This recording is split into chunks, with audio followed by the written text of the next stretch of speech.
far from frozen. Dear friends, one question that certainly deserves more analysis is how to involve the groups of societies directly or indirectly affected by the fighting and the ongoing talks about implementing these measures. Measures agreed by those who claim to protect these very same groups. Giving these groups a voice and a say how to implement these measures may be worthwhile trying, not least in light of the impasse that these talks have found themselves in. Addressing the needs of those directly affected can lead to tangible results. This has also been documented by the ОБСЕ SMM. Listening to the needs they have, for instance, led to local initiatives to improve the lives of civilians. In countless operations, the SMM facilitated the repair of critical infrastructure, enabled the delivery of humanitarian aid, and improved the freedom of movement for civilians near the contact line.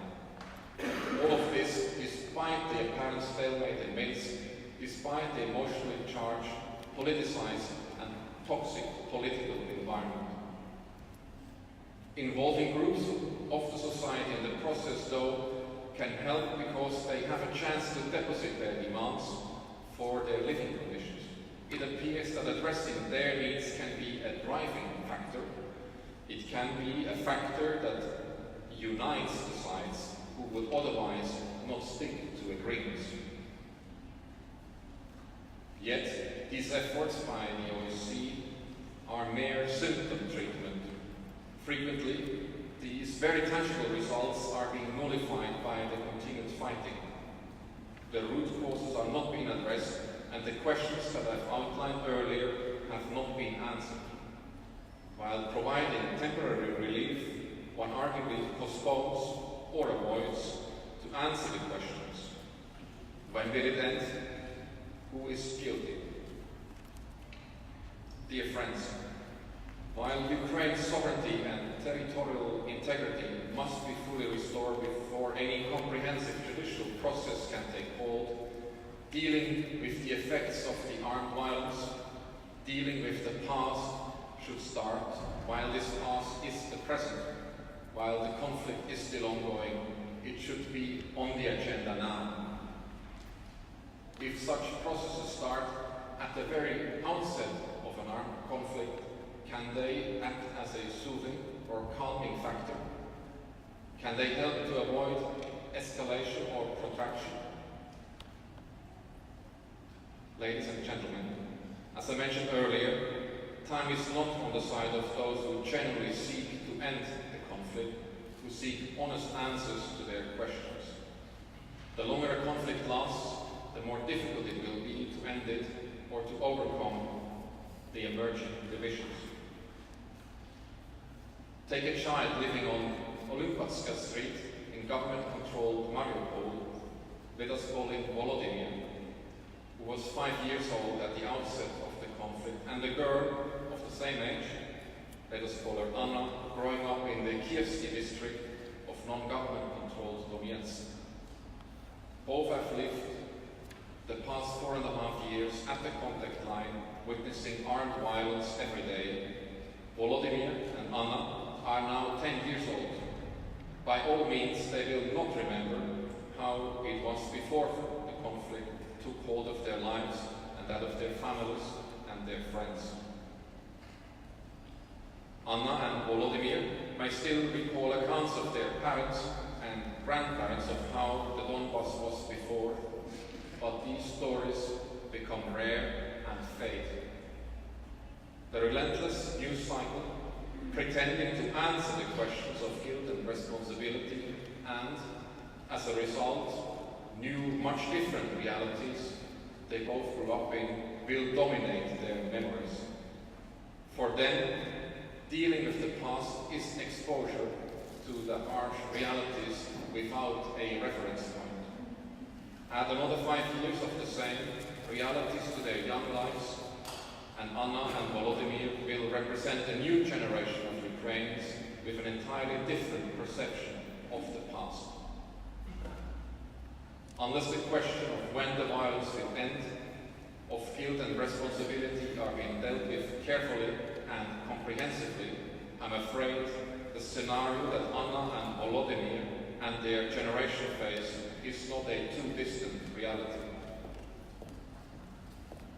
Arguably, the task of silencing the guns at the contact line today seems to be dwarfed by the almost insurmountable prospect of dealing with a divided generation tomorrow. Dear friends, that it is not too late, I learned during my last visit to eastern Ukraine at the end of October. While in the Trudovsky district of the west of Donetsk city, equally exposed to the continued armed violence as the Kievsky district where Anna lives, I was approached by 5 women on the central street, once connecting the district with government-controlled Marinka, just across the contact line. I expected the ladies to ask the question I mentioned before. Alexander, tell us, when does the conflict end? Or why does it not end? However, I was presented with their plan for the day when it does end. We will build a long table, a very long table. We will organize a huge party and will invite our friends from Marinka, located on the other side of the contact line, to that table. These women made it clear that even after 4.5 years, divided by an artificial contact line, exposed to relentless violence and subjected to endless portraits of the reality they live in, they have not forgotten how they were connected with their fellow Ukrainians in the past. No ethnic or religious tensions divide them. It is not their conflict, not now, not yet. Time is precious. Light at the end of the tunnel. Certainly, an indication that the time before the conflict still plays an important role in the thinking of many. That despite of all the suffering, the gap between Ukrainians on either side of the contact line is not insurmountable. And it should be a clear and unmistakable sign that involving them and their societies is necessary in overcoming the conflict, and it is possibly and arguably desired. They want it to end, they believe it will end, they are a force to reckon with. Dear friends, what roles should the international community, the affected societies or decision makers play? Many avenues come to mind. I would like to offer 3 reflections here. First, preserving the facts. With so many indiscriminate weapons involved, from mines to howitzers, with such a large area affected and with so many civilians at risk, the horrific consequences are inevitable. With the competent Ukrainian authorities currently prevented from accessing the area, and in the absence of the rule of law in areas beyond government control, preserving the facts is necessary to deal with the past both in a judicial and historical sense, once normality has returned to these areas. The OBSE has painstakingly established facts and has recorded them in thousands of daily reports available to everyone, now and preserved for the future.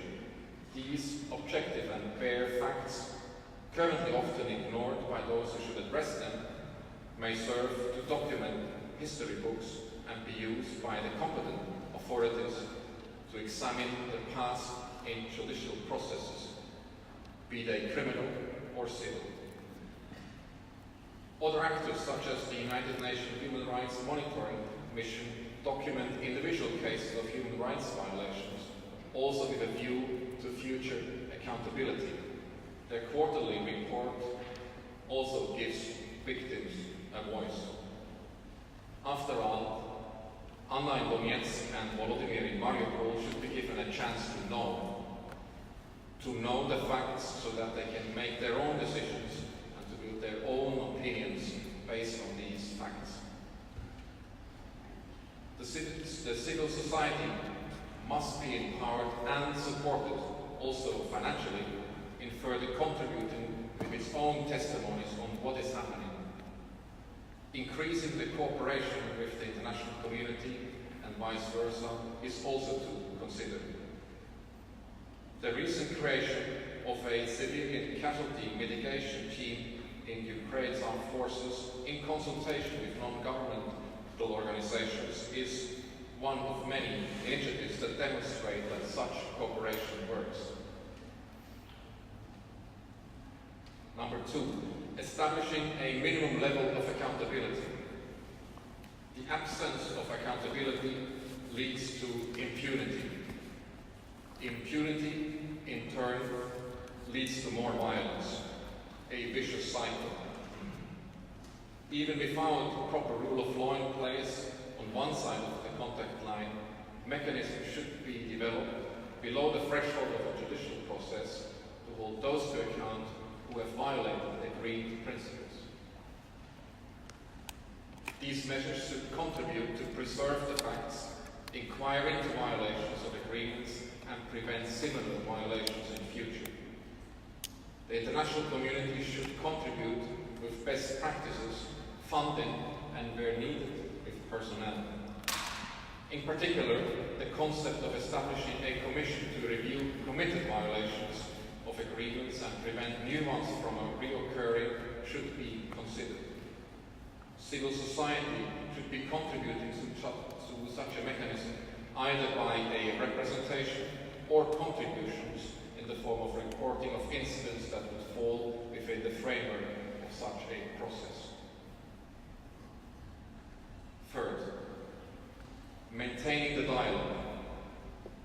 The 5 ladies in the Trudovsky district have shown the way. The artificial line dividing government from non-government controlled areas of eastern Ukraine, also referred to as the contact line, is not a division line between Ukrainians on one or the other side, not now at least. Throughout my 4.5 years working in eastern Ukraine, I have been told over and over again, this is not our conflict. We don't understand why this is continuing. Up to 40,000 Ukrainians crossing this artificial line every day. Clearly, this is not a conflict between people. Having the lives of Anna and Volodymyr in mind, it seems vital that the impact of the contact line is kept minimal and that efforts are being undertaken to maintain dialogue across this artificial line.